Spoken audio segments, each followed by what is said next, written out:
Ohayo minasan. It's rainy day. Grabe ang ulan ngayong umaga. Inaantok pa ako. Pero kailangan. Kaya at gagayak muna tayo and time check para gumawa ng bento. Ayan. Inaantok pa ako niyan. Ang lakas talaga ng ulan.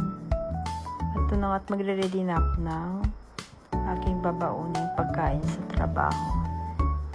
Meron pala akong nabili kahapon sa supermarket na baboy.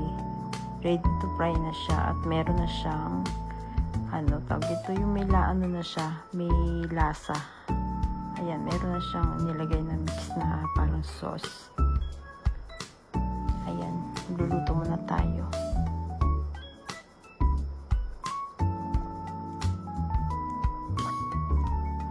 Yan, at ipapry ko na para saglitan na lang mailagay na natin sa baunan. 2 piraso. Fast forward ko na ha para medyo mabilis tayo. At meron pa ako isang nabili pa na parang beef din.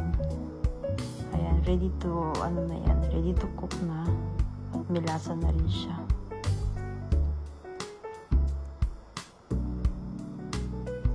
Tuwing umaga ganyan ang ginagawa ko.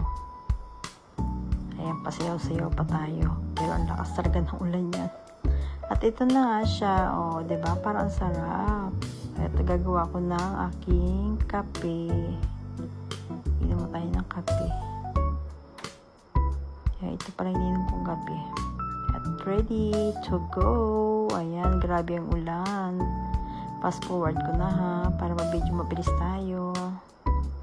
Ayan, nag-drive na si Inday. Kahit malakas ang ulan, sige, paspas pa, Day. Ikaw na tayo sa oras. And fast forward. Andito na ako sa work at break time na yan. Lunch break na pala. O, diba? Ang bilis. Bye! Peace!